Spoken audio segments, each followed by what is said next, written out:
राघव राजा राम पतित पावन सीताराम। रघुपति राघव राजा राम पतित पावन सीताराम। रघुपति राघव राजा राम पतित पावन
उनको भेंट दी जाती है और इस भागवत गीता का बहुत ज्यादा असर उनके ऊपर देखने को मिलता है।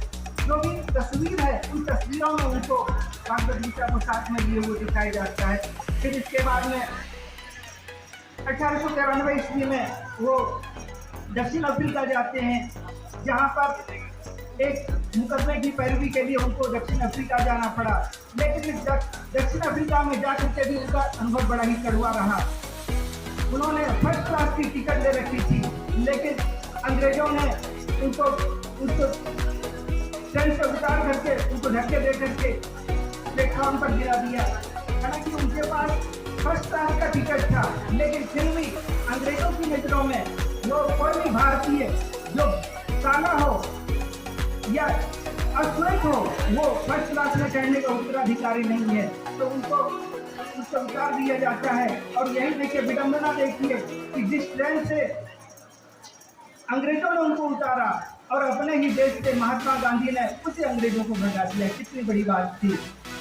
फिर इसके बाद में 1915 ईस्वी में वो भारत आ जाते हैं। भारत आकर के उन्होंने पूरे देश का भ्रमण किया। वो देश आकर के देश की सच्चाई को जानना चाहते थे। वो जहाँ पर आए और काफी एक आंदोलन में उन्होंने हिस्सा लिया। चंपारण सत्याग्रह में हिस्सा लिया। चंपारण के बारे में हम लोग जानते ही हैं कि वहाँ पर नील की खेती का विरोध किया जा रहा था, इसलिए उन्होंने मध्यस्थता की। फिर इसके बाद में एक और प्रमुख आंदोलन हुए, असहयोग आंदोलन। असहयोग आंदोलन में ये पहला बड़ा आंदोलन था जिसमें उन्होंने संपूर्ण देशवासियों को एकजुट करने की कोशिश की। फिर उसके बाद में सविनय अवज्ञा आंदोलन। इसके बाद भारत छोड़ो आंदोलन की बारी आती है। अब वो अंग्रेजों से अधीन जा चुके थे, इसलिए उन्होंने नारा दिया, करो या मरो, डू और डाई। या तो हम अपने देश को आजाद कराएंगे या इस गुलामी की दिन को देखने के लिए जिंदा नहीं बचेंगे।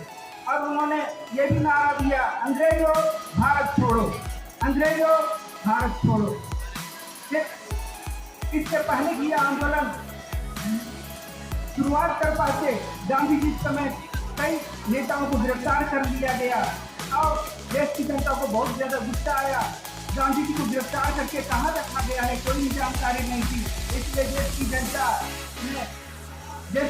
टूट पड़ी। जो भी ब्रिटिश शासन के प्रतीक थे उस पर हमला बोल दिया, काफी सारी संपत्ति का नुकसान हुआ। अब जाकर के अंग्रेज समझ चुके थे कि इस देश में टिकना मुश्किल है और आखिरकार देश को आज़ादी अंग्रेजों ने दे दी। 15 अगस्त 1947 को हमारा देश आज़ाद हो जाता है। लेकिन आज़ादी का दिन देखने के लिए ज़्यादा दिन नहीं रह पाए। 3 जनवरी 1948 ईस्वी को एक धर्मांध व्यक्ति ने उनकी हत्या कर दी और कहते भले गांधी जी को मार दिया गया, लेकिन गांधी